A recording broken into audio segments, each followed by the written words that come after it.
Bonjour ou bonsoir à vous tous et merci d'être avec nous dans le Monde en 7. Nous sommes le samedi 22 février 2025. On va faire le tour d'horizon de quelques sujets d'actualité qui nous ont marqués au cours de la semaine qui s'écoule. Nous parlerons du Niger où les assises nationales recommandent une transition de 5 ans renouvelable.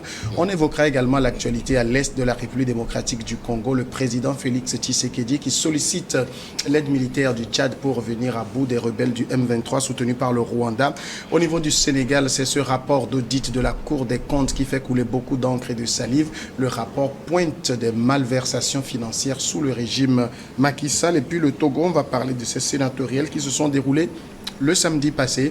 Eh bien, on analysera les résultats. L'Union pour la République se taille la part du lion.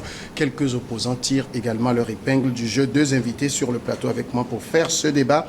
Frédéric Azeglo, il est un cadre de l'Union pour la République. Frédéric Azeglo, bonsoir.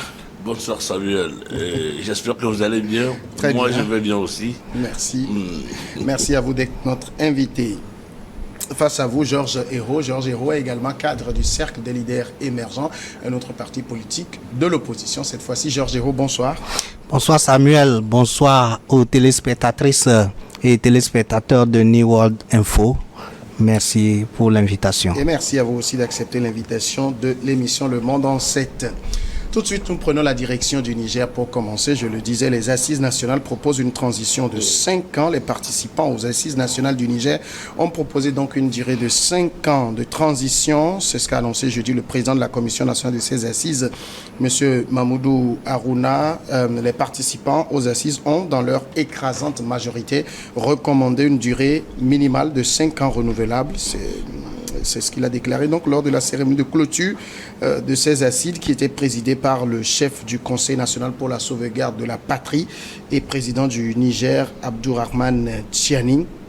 Il a précisé donc que la durée de 5 ans peut être renouvelée en fonction de la situation sécuritaire. Il faut dire, Frédéric Azeglo, qu'on s'y attendait un peu dans la mesure où lorsque le Niger, tout comme ses deux autres amis, le Mali et le Burkina, ont annoncé leur départ de la CEDEAO, on avait compris tout de suite que c'est parce que ces hommes, ces militaires, ne voulaient plus qu'on leur dicte la conduite de la transition. Ils voulaient aller comme ils voulaient et voilà la preuve.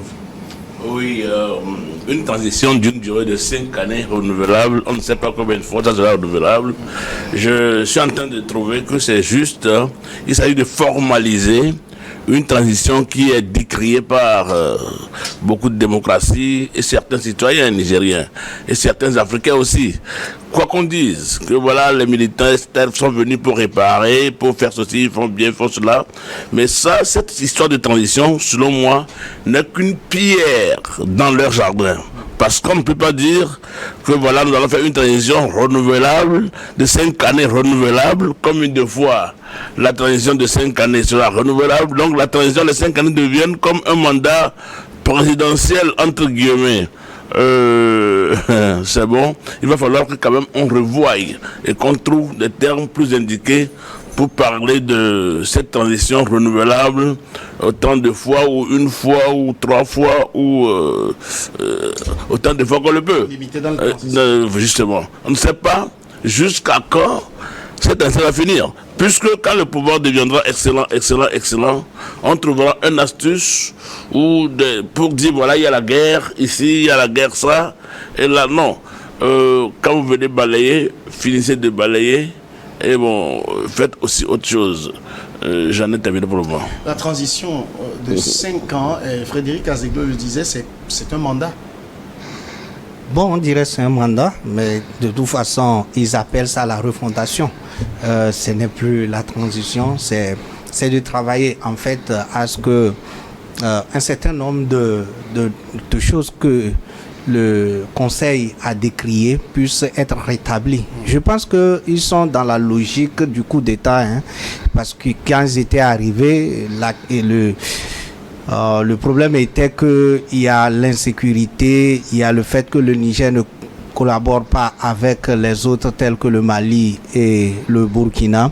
Et quand ils sont arrivés, c'est ce qu'ils ont fait. Ils ont réussi à mettre l'alliance des États du Sahel en place. Et vous allez voir que ces mêmes choses, hein, c'est copié-collé, que ce soit au Burkina, que ce soit au Mali, que ce soit au Niger, c'est même chose, c'est copié-collé. Et donc, on ne s'attendait pas à autre chose que ça. La surprise aurait qu'on revient de l'assise pour dire que la transition se limite à 2 ans, à 1 an, ou que la transition se limite sans renouveler en fonction de la situation sécuritaire. C'est d'ailleurs ça qui aurait nous étonné. Oui. Mais dans cette situation, c'est la logique qui continue, parce que on est venu au pouvoir parce qu'il y a un problème d'insécurité. On est venu au pouvoir parce que le Niger n'arrive pas à contrer la sécurité telle que l'ancien président qui était Mohamed Bazoum, qui était au pouvoir, n'arrivait pas à mettre les consignes, n'arrivait pas à mettre des stratégies, n'arrivait pas à collaborer avec le Burkina et le Mali pour pouvoir contrer le terrorisme. Et il disait même dans le temps que le terrorisme était fort plus que nos armées, ils sont bien outillés plus que nos armées, et tout ça là, on nous disait que c'est ce qui énervait les militaires. Donc aujourd'hui, c'est la logique, hein, c'est la continuité. Donc on ne va même plus regarder le fait que 5 ans constituent un mandat ou pas, mais on dirait tout simplement que c'est la logique de pourquoi ils ont pris le pouvoir. Mais est-ce que c'est normal qu'il en soit ainsi? Normal ou pas, nous ne pouvons plus revenir là-dessus, parce que l'introduction, parce que j'apprécie l'introduction que tu viens de faire, mais ceux qui disent que c'est pas normal, on coupe avec eux. Donc, c'est dit que la CEDEAO qui disent que, bon, ce que vous avez fait, c'est pas normal, rétablissez la Constitution, relâchez Bazoum, faites ceci, et ils sont pointés du bout du doigt comme ce sont eux le problème. Et donc, oui, il est vrai que la CEDEAO en a fait trop en sanctionnant le Niger de trop, etc. Mais est-il que l'objectif de la CEDEAO, c'est de décourager les coups d'État? Mais il se fait que ces pays-là ne l'ont pas compris.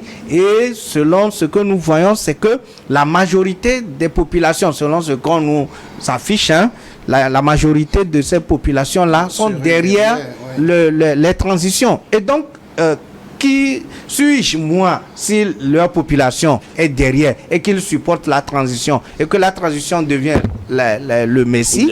Non, donc c'est de bonne guerre. Et ce qui est sûr, c'est que nous voulons tous que nous venons à bout du terrorisme. Nous voulons tous éradiquer la misère et ses consorts, la pauvreté, le chômage et les, comment on l'appelle, les échanges les échanges inégaux qui gangrènent nos relations bilatérales avec certains pays, surtout au niveau de l'Occident.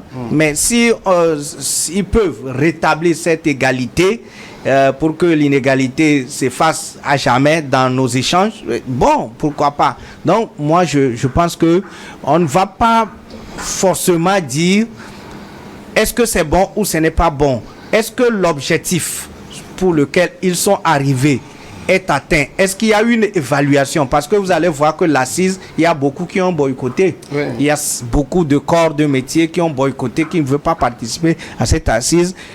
Est-ce que ce n'est pas un signal pour dire nous ne voulons pas collaborer parce que nous savons en quelque sorte ce qui va sortir de cette assise? Est-ce que les conclusions de cette assise sont dictées quelque part et que les gens sont venus seulement pour lire?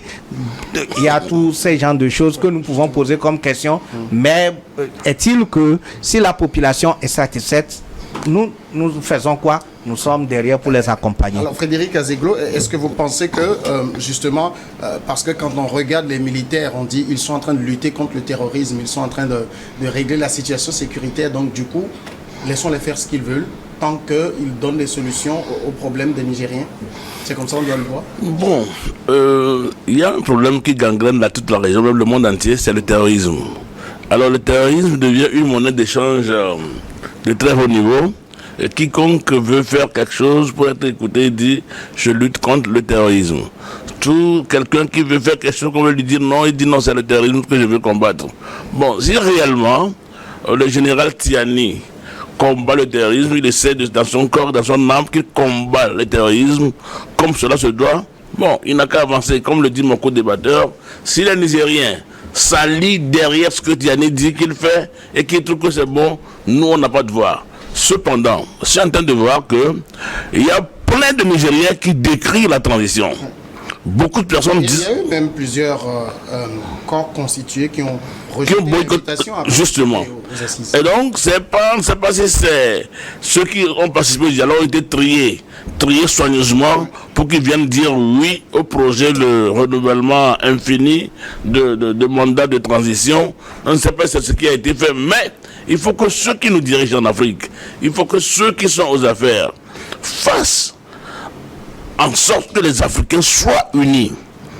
Il faut que les Nigériens soient unis, soient ensemble. Il ne faut pas faire quelque chose qui provoque, qui encourage, qui enfonce le clou et qui aide la famine, le mal-vivre au Niger. C'est ça le problème, c'est ça, tout doit tourner autour de la vie que les citoyens mènent dans les pays. Alors si on se met dans un système un système de transition sans fait, mais qui travaille contre la vie des Nigériens, je trouve que ce n'est pas bon. Maintenant, jusqu'à quand, je me pose la question, quand j'ai eu une information, je dis, jusqu'à quand, où il va organiser des élections, je ne sais pas s'il va y avoir des élections, où il sera, oui ou non candidat, ou qui sera candidat, quand il y aura élection, on n'en parle pas. On ne parle que d'une transition et de Mohamed Bazoum qui est abandonné quelque part, qui attendrait, qui serait dans un procès dont on en parle, dont on ne parle pas du tout. Oui. Bon, c'est une situation compliquée, une situation très très compliquée. Il faut que nos amis, nos frères du continent africain fassent en sorte que les pays ne soient pas des pays déchirés. Qu'à la fin de ce qu'il est en train de faire, lorsque ça va prendre un jour, qu'il prenne la clé de l'exil, ce n'est pas bon. Il est au pouvoir, il n'a qu'à faire. On l'a applaudi quand il est arrivé, des gens l'ont applaudi, mais il n'a qu'à faire en sorte que des gens qui le soutiennent continuent de le soutenir pour le bien-être de tous les Nigériens. Alors aujourd'hui, quand on regarde ce que la transition est en train de faire au niveau du Niger, c'est-à-dire lutter contre le terrorisme, parce que moi je lis un peu ce que dit le président des assises, il dit que le mandat de la transition est de 5 ans renouvelable, ce qui peut être renouvelé tant que la situation sécuritaire n'est pas réglée, alors qu'on sait que la situation sécuritaire est une arlésienne, on ne peut pas dire d'ici demain que ça va être réglé. Oui, en fait, quand vous prenez le Niger, vous prenez le Burkina, vous prenez le Mali, c'est la même chose. En fait, est-ce que ça ne nous étonne pas, je le dis, c'est copier-coller. C'est ce qui a été dit au Niger et au Mali, c'est ce qui a été dit au Burkina, c'est ce qui se dit aujourd'hui au Niger. Cela ne nous étonne pas, parce que tout le monde sait que le terrorisme, c'est pas quelque chose qui vient pour se finir le lendemain. C'est quelque chose généralement... Bon, qu'on peut mettre tout au dos du terrorisme, ça c'est normal. Tout le monde sait que quand les forces armées vont dire qu'il y a terrorisme, qui va dire non? Quand on dit qu'il y a mort d'homme ici, qui peut dire non? Le terrorisme peut devenir même mythe, peut devenir même fictif. Terrorisme peut prendre des formes que nous ne pouvons pas savoir. Mais aujourd'hui, qu'on avance pour se justifier. Et ça peut être, je ne dis pas que c'est ça, mais ça peut être. Donc, ne nous comportons pas comme des immatures aujourd'hui.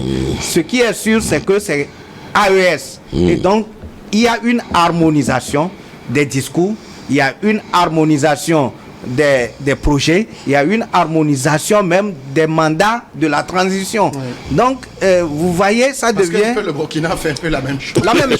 La même chose. Ça dit que c'est une harmonisation. Mais donc, ça donne il n'y a pas raison à tous ceux qui disaient dès le départ, attention, ces militaires sont en train de nous servir une sauce indigeste. Sauf que ceux qui le disent sont traités comment? C'est là où il faut voir. Oui, mais ils ont finalement raison. Mais raison dans ce que nous voyons, parce que vous savez, jusqu'à présent, moi ça m'étonne quand on me dit que il y a beaucoup de Nigériens qui n'acceptent pas, etc. Mais ça ne donne pas l'impression. Ça ne donne pas l'impression. Ouais, moi, personne. Parce que pour beaucoup, on étouffe les voix dissidentes aussi. C'est ce que les gens disent. C'est ce que les gens disent. Au Burkina, on a vu comment, quand des voix contraires s'élèvent, comment est-ce qu'on envoie les gens au front et tout. Mais vous n'allez pas comprendre un certain nombre de choses. Ce qui est sûr, c'est que depuis la transition, ou bien depuis les coups d'État, moi j'ai toujours dit, ces militaires, ils ne sont pas venus pour repartir du jour au lendemain. Non, ça, ils ont réussi. Ils ont réussi en sortant de la CEDEAO. C'est-à-dire que c'est là ils ont réussi.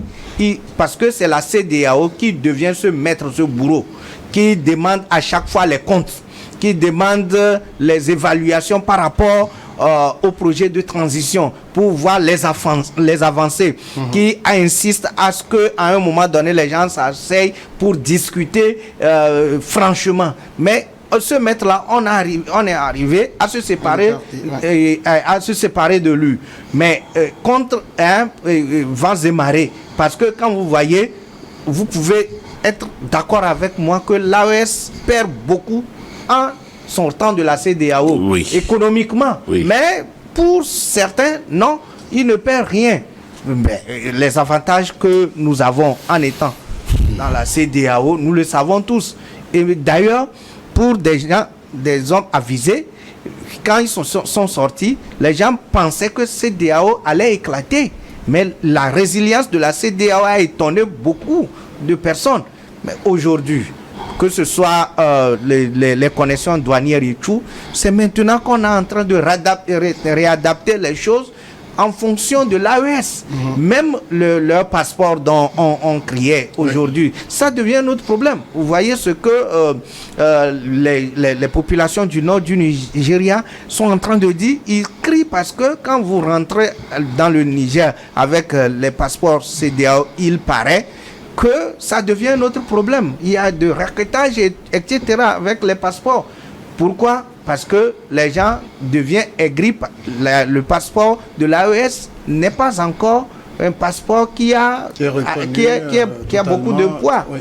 Donc tout ça là, est-ce que les gens ne servent pas autre chose et contre la réalité même? Alors maintenant Frédéric Azeglo, dans le fond, quand on regarde ce que font les militaires, ce que fait la transition au niveau du Mali, au niveau du Niger, est-ce qu'un président légitime, légal, ne peut pas faire la même chose?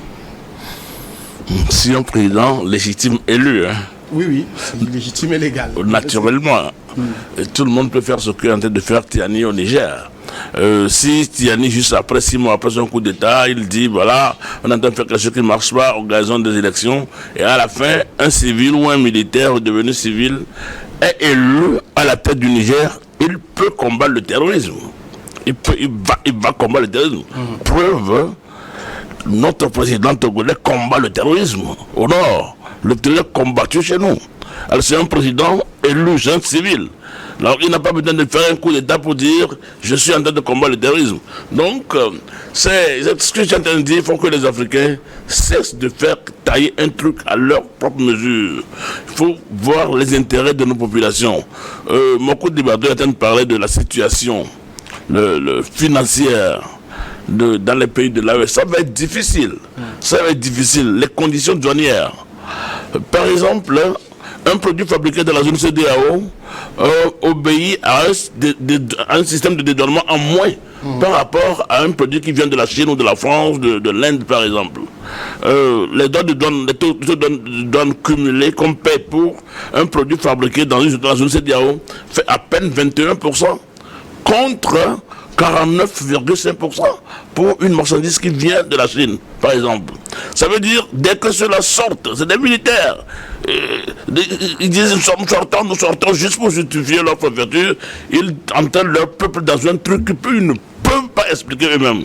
Quand ils viendront un moment, retenez-le, où leur population va se lever contre eux un jour. Parce que, je le pense. Parce qu'aujourd'hui, on a, d'après ce qui se dit, que presque tout le peuple est derrière ces militaires. Quel peuple? C'est-à-dire quand il y a une situation, il y a des gens à qui la situation profite, c'est ça qu'ils appellent le peuple. Quand l'autre va parler, il va dire que c'est le peuple. Donc, finalement, tout le monde, c'est politicien, a le peuple. Bon, donc, c'est pas ça. Ce qu'il y a, c'est qu'il faut que nos dirigeants en Afrique, je dis toujours en Afrique, pensent aux populations et non à eux et à eux seuls. Il est vrai, si je suis l'acteur principal, je penserai à moi. Je veux savoir où mettre les pieds, comment m'habiller, comment aller, qu'est-ce qu'il faut prendre, qu'est-ce qu'il faut manger, quand il faut vivre, préparer mon lendemain. D'accord, personne n'a tort en le faisant. Mais caricaturer une situation, tailler une situation à sa propre mesure et maintenant demander aux gens de venir applaudir, de venir officialiser ce que j'ai. La sauce que toi tu as préparée dans ta chambre, tu demandes à une population de venir officialiser, de dire que bon, moi c'est le peuple qui a dit, bon voilà c'est les assises nationales qui ont dit, ça là ne va pas amener les gens. C'est un chemin qui n'est pas avec grande issue. C'est un chemin sans issue. Parce que quand les gens, il va faire cette assise, la prolonger de 5 ans, un jour, il sera vieux, il fabrique toujours, puisque chacun son terrorisme. Si, finalement, il n'y a plus d'attaque dans les frontières, lorsque un homme va gifler sa femme, il va dire que c'est du terrorisme, je serai là pour combattre ça. Alors, qu'on laisse Dieu nous préparer des choses comme ça en Afrique. De grâce. Alors, quel avenir pour les partis politiques au Niger dans ce contexte? Moi, j'aime parler de l'AES. Ça va être difficile. Ça va être difficile de faire des activités politiques. Vous voyez, que ce soit le Niger, que ce soit le Mali, le Burkina, c'est même format. Ça, aujourd'hui, quand ils parlent de transition de 5 ans, ils parlent de refondation. Vous allez voir qu'ils vont rediscuter des chartes politiques, même interdire des activités politiques durant cette période pour dire nous n'aimerions pas que les politiques s'ingèrent dans les activités politique de la nation, patienter jusqu'à ce que... Oui, c'est toujours ça. Est-ce que c'est changé? C'est pas changé. Le Niger ne fera pas exception de ce que le Burkina fait, ni de ce que le Mali fait. Donc ça, c'est normal. En fait, vous voyez... Oui, mais c'est là, malheureusement, c'est la réalité, puisque les gens y vivent, et puis c'est des gens qui sont très actifs sur les réseaux sociaux.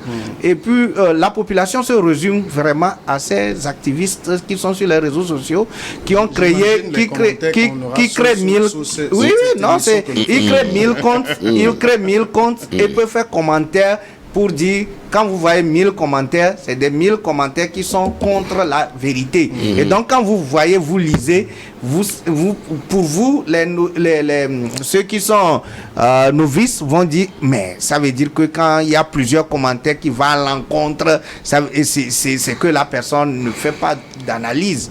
Mais ce qui est sûr, c'est que la réalité est là et les réseaux sociaux aussi sont là.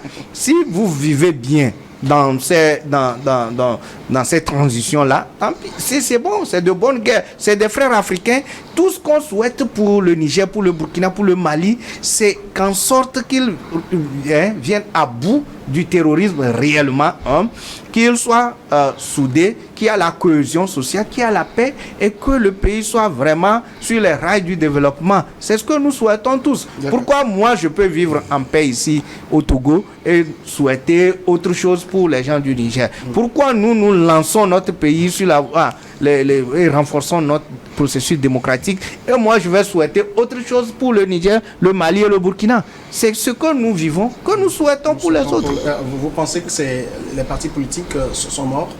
Oui, les partis n'existent même pas, des opinions politiques sont mortes aussi. On ne parle plus politique dans ces pays, dans les pays de l'AES. Moi, quand on parle de l'AES, je me pose toujours une question. Quand on critique la CEDEAO, on dit non, la CEDEAO a donné des sanctions inhumaines, etc., etc. D'accord, on a vu, on a entendu. Mais une question, c'est que lorsque des 3 pays de l'AES, il arrive que quelqu'un fasse un coup d'en renverse un de ses militaires par coup d'État. AES doit se taire, Ils vont accepter l'homme qui va venir, l'homme de coup d'État qui viendra. Ça sera bousculé, ils sont dans du n'importe quoi. Lorsqu'on va renverser par exemple Tiani, Traoré il va applaudir le coup d'État. Non. Parce que Traoré lui-même, il a renversé un militaire avant de venir. Il a renversé un militaire. Maintenant, avant, ce n'était pas AES. Maintenant, quand il dit AES, parce que la réaction de la CEDEAO, c'était de décourager, de prohiber les coups d'État. Et donc, c'est pour ça que des gens injurient la CEDEAO. Moi, je ne suis pas dedans, je ne suis pas quand même pas dedans. Maintenant, quand quelqu'un va briser l'ordre dans l'AES en renversant un seul militaire là, ils vont l'accepter facilement. Ils vont le sanctionner. Ils vont le sanctionner. Ils vont fermer les frontières contre lui. Oui, contre lui. Bon, donc, ceux dans quoi ils sont, moi j'ai dit, la Grande-Bretagne, l'Angleterre, ce grand pays qui a la monnaie la plus forte en Europe, a quitté l'Union européenne. Ils ont compris que c'est pas facile. Ils traînent des casseroles jusqu'à aujourd'hui. Donc ceux qui ont poussé leur pays à l'époque à sortir de l'Europe, aujourd'hui sont mal vus. Ils perdent des scrutins chaque fois à cause de ça. Et donc quand les trois pays là disent que nous quittons une union économique comme la CEDEAO, allons-y voir. D'accord. On va passer au second sujet. Nous parlons maintenant de la République démocratique du Congo, où on le sait depuis plusieurs semaines maintenant, le mouvement rebelle M23 a pris plusieurs localités dans la partie est du pays. Le mouvement M23 soutenu par le Rwanda. De son côté, Félix Tshisekedi est en train de chercher des soutiens militaires et il demande une aide militaire à N'Djamena. Didier Mazenga, qui était envoyé spécial du président Félix Tshisekedi, s'est rendu au Tchad le mardi 18 février dernier, une visite sur le chemin retour du sommet de l'Union africaine avec un message du président Félix Tshisekedi qui demande au président tchadien une aide militaire selon une source du dossier, alors que le M23 soutenu par le Rwanda ne cesse de progresser dans le sud Kivu où les localités tombent comme des châteaux de cartes. Il contrôle maintenant deux grandes métropoles de l'Est, Goma et Bukavu. On a un président RD congolais, j'ai envie de dire, qui sait qu'aujourd'hui ne peut plus vraiment compter sur son armée. Bon, c'est vraiment dramatique cette histoire de la RDC parce que on a applaudi tous lorsqu'il y a alternance entre Tshisekedi et puis Kabila. Ouais. Et on a applaudi lorsque Kabila a cédé pacifiquement et Tshisekedi a pris véritablement avec l'histoire de Kamere et David Kamere qui a les histoires Vital Kamere plutôt avec l'histoire des 100 jours de la présidence et les financements de la présidence. On a vu quand il a été incarcéré, on a discuté de tout ça, ces débats là ici. Mais à un moment donné, on pensait que Tshisekedi devient un stratège et qu'il, normalement, à un moment donné, connaît l'enjeu du pouvoir et qu'il sait même tailler la majorité en écrasant la majorité de Kabila au niveau de l'Assemblée, au niveau du Sénat, et qu'il a renversé finalement les rôles. Mais force est de constater qu'il s'est précipité sur un terrain qu'il ne maîtrisait pas. Et aujourd'hui, c'est vraiment une réalité qu'il ne maîtrise pas son armée et qu'il n'a pas cherché d'abord à être puissant avant de faire face à un puissant. Puisque le M23, nous connaissons tous l'histoire, on ne va pas le répéter ici avec le mouvement de mars 23, mais ce que nous savons, c'est que avant de sortir de ces accords, avant de commencer à accuser les voisins ou bien le voisin, il faut vraiment avoir la certitude de maîtriser son territoire. Parce que la RDC, c'est quand même un continent. Et donc, si vous voulez régner, il faut contrôler son territoire. Il faut savoir et connaître d'où tire la puissance de M23 et jusqu'où M23 peut aller. Et comment est-ce que vous êtes capable de contrer ces actions à travers votre armée ou bien vos armées, et avant de lancer une offensive à l'envers ou bien à l'encontre de ces rebelles-là. Mais c'est comme si quand ils critiquaient le Rwanda, moi je pensais que pour lui, il s'est déjà préparé. Pour que quand M23, parce qu'il dit, lui ne va pas discuter avec M23, les accords signés autant Kabila et Tchou, on sait que tout ça là, ça vient depuis le temps de Kabila père. Mais aujourd'hui, c'est comme si le Tshisekedi n'a aucune maîtrise sur la situation. Et c'est dommage, parce que vous ne pouvez pas arriver à ce niveau du combat, et c'est maintenant vous êtes en train d'aller de pays en pays pour chercher des renforts. Mais aujourd'hui, il est parti au Tchad. Après, on a appris des mercenaires qui étaient là. Cette armée-là, c'est une armée vraiment où la corruption gangrène. Il y a beaucoup de lacunes. En matière de nombre, ils sont au nombre de combien? Alors que c'est un continent, c'est un grand pays. Mais ils sont au nombre de combien? Les chiffres donnent une armée RD congolaise qui s'estimerait à plus de 100 000 hommes, 100 000 comparé au Rwanda qui serait autour de 30 000 hommes. C'est un peu comme David contre Goliath, mais on a l'impression que c'est dans la Bible que David gagne. Oui, mais il y a la corruption. Ces 100 000 soldats-là, il y a aussi des anciens rebelles qui sont dedans, qui sont reconvertis. Ces 100 000 soldats-là, il y a beaucoup qui ont travaillé avec Kabila et qui sont toujours fidèles à Kabila, mais qui ne l'ont pas démontré. Tous ces 100 000, ils gagnent de tous des forfaitus, du chaos qui sévit au niveau de l'Est de la RDC. Ouais. Et donc aujourd'hui, Tshisekedi, c'est ce que je dis, il n'a aucune maîtrise de son armée. Il n'a pas refondé l'armée d'abord, reconstruire l'armée, rendre puissant l'armée. Comment on peut avoir un pays, vous avez parlé de pays continent, aussi riche, et avoir une armée aussi faible? Oui, c'est ce qui a été, du coup, je le dirais ainsi, qui a favorisé d'ailleurs le coup d'état de Kabila père. Et vous devez savoir aussi que quand Kabila fils est arrivé, lui l'a concédé et il vivait en paix. D'accord? Mais c'est pour cela que je dis, l'armée là était faible depuis, c'est pas aujourd'hui. C'est maintenant qu'ils font face à M23 et que la faiblesse se fait voir. Frédéric Azeglo, c'est un président, Félix Tshisekedi, qu'on a entendu, même lors de la campagne pour sa réélection, qui a clamé sur tous les toits, si Paul Kagame ose nous attaquer, je vais réunir les deux chambres et je vais déclarer la guerre. Mais on attend toujours. On attend toujours. Tshisekedi, mon co-débatteur l'a dit, il a bien commencé son premier mandat, mais il a mis après le pied dans beaucoup de plats, puisque je l'entends dire, des gens sur ses partisans dire que Kabila est derrière cette guerre. Et que lui-même il l'a dit. Lui-même l'a dit. Maintenant, Paul Kagame est derrière cette guerre, tout ça là. Maintenant, le Rwanda, qui est un petit pays, un très petit pays, ne peut pas, de manière interposée, conduire une guerre qui prend des localités comme ça dans un pays continent comme la RD, le Zaïre de Maréchal Mobutu. Mobutu à l'époque avait dit qu'il se moque de cette bande de Laurent Désiré Kabila. Et il dit, moi je suis un chef d'État, lui c'est un chef de bande. Et il disait à un journaliste comme ça, mais attends, détrompez-vous. Qu'est-ce qu'un chef d'État qui contrôle plus de 14 000 personnes militaires va craindre d'un chef de bande que Laurent Désiré était chef de bande?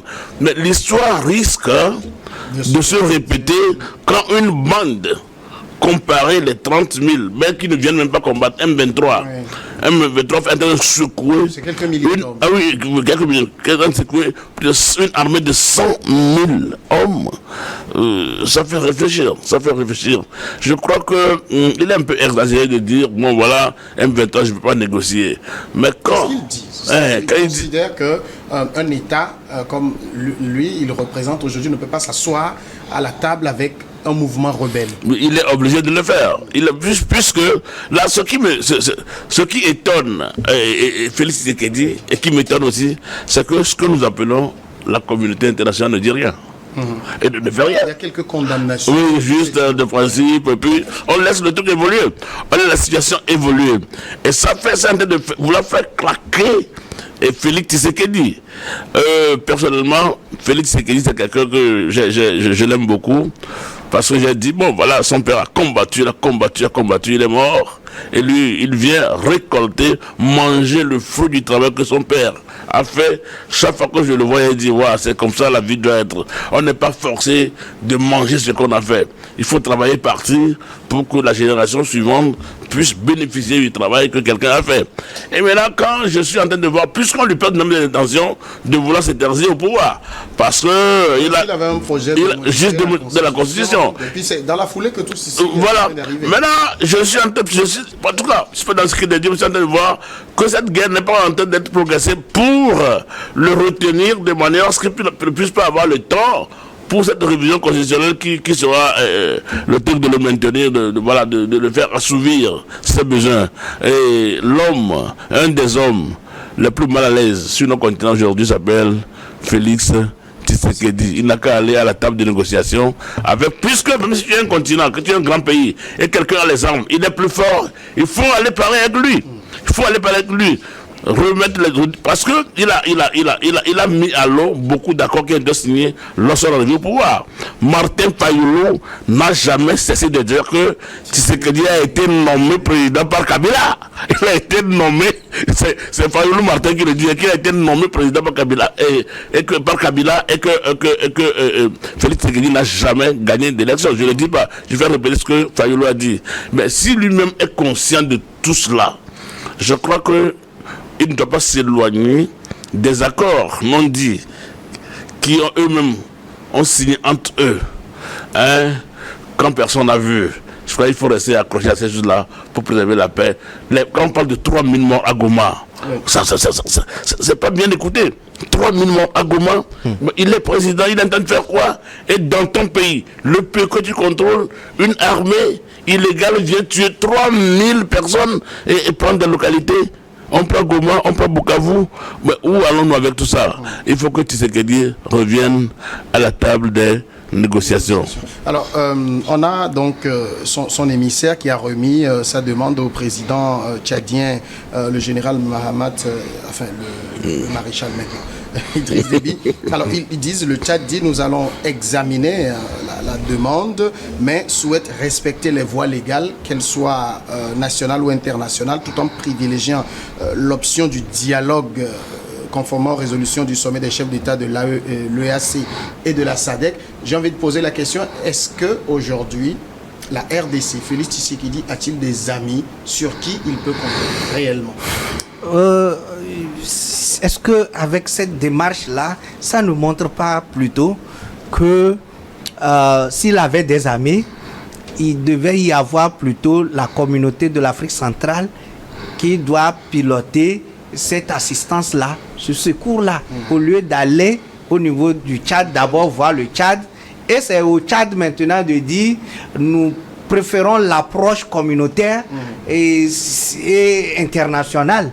Donc, vous voyez, ça prouve que cette méfiance que le Tshisekedi a envers les autres pays, puisque entre-temps, nous avons entendu parler de l'Ouganda qui aussi, à un moment donné, est rentré quelque part, soit disant qu'il veut combattre aussi les rebelles.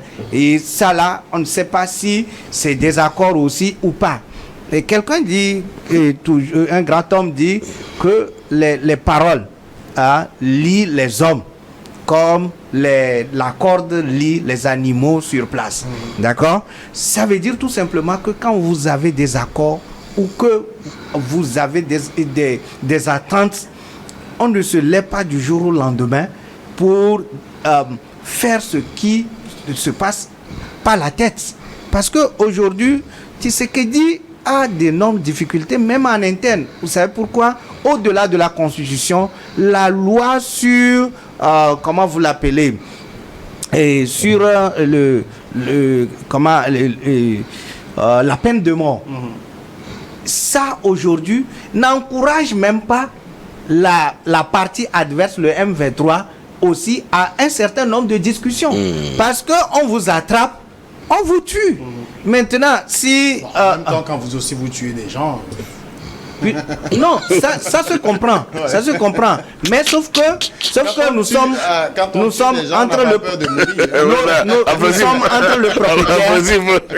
entre le propriétaire et le voleur. Ouais. Ici, le voleur n'a rien à perdre, mais le propriétaire a beaucoup à perdre parce que il a ses enfants, il a ses intérêts et c'est son pays.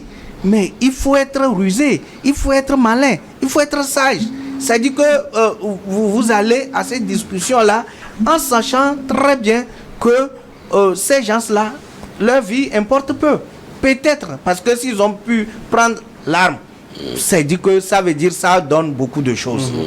Donc, il faut réellement les gazer, les caserner au niveau du nord du Kivu. Et là, vous êtes calme. Et là, si c'est que, imaginez aujourd'hui, Goma et puis Bukavu, vous voyez, ils sont en train de progresser. Et pour certains, c'est pour aller à Kinshasa. Mais imaginez qu'aujourd'hui, on est en train d'acclamer et vous voyez, la population est obligée d'adhérer. Oui. Et il y a des populations civiles qui vont rentrer dans le camp et vont devenir des rebelles. Voyez-vous, ça devient compliqué. 30 000 ou bien parce que quand je parle du Rwanda qui a pu, on ne va plus parler de 30, on va même parler de la population civile qui s'est convertie en rebelle contre la RDC. Donc ça devient compliqué. Aujourd'hui, on a la démarche des religieux, notamment l'Église catholique et les protestants, qui ont déjà rencontré notamment les responsables du mouvement M23, dont ils disaient attendre qu'ils leur remettent leur cahier de doléances. Ils ont également discuté avec le président rwandais Paul Kagame. Est-ce que la paix peut venir des religieux? Mais quand on a dit ça, Paul Kagame a dit à cette commission de religieux qu'il n'y a pas un seul Rwandais qui est en train de combattre au Congo, et que c'est les Congolais, que ça ne regarde pas le Rwanda. Ça veut dire que Paul Kagame, lui, n'est même pas dans une logique de paix. Là-bas. Paul Kagame, le connaissant, il a un objectif qu'il veut atteindre. Je ne sais pas si son objectif c'est de prendre une partie du Congo et d'ajouter Rwanda ou c'est de chasser Félix Tshisekedi, de faire quoi que ce soit, personne ne sait. Maintenant, la démarche, les recommandations de l'Église catholique ne sont pas contraignantes. Ils vont dire, est-ce que quelqu'un va écouter? Actuellement, ils sont en train de préconiser des discussions, même avec le M23. Ils vont dire, mais est-ce que quand ça va chauffer, nous prions que ça marche, parce que la meilleure chose qui puisse arriver à un État, c'est la paix. C'est la paix. Donc nous demandons que la paix revienne au Congo. Bon, et l'Église catholique, c'est une ancienne organisation. Et donc, je crois que la paix peut revenir avec elle, avec la commission de l'Église catholique. Mais je crois que Mobutu avait dit un jour que les religieux, les catholiques, ils restent là où ils sont et que nous, les politiciens, nous fassions la politique. Mais cette déclaration n'a plus cours, n'a plus cours aujourd'hui. Et que chaque citoyen peut travailler à la paix, puisque la paix est importante. Maintenant, est-ce qu'ils vont être écoutés? Puisque lorsque les âmes seront en train de tonner de part et d'autre, surtout dans une situation de guerre comme ça, quand un camp inflige une lourde perte à l'autre camp, on jette à l'eau les accords, on jette à l'eau les discussions qui sont en cours.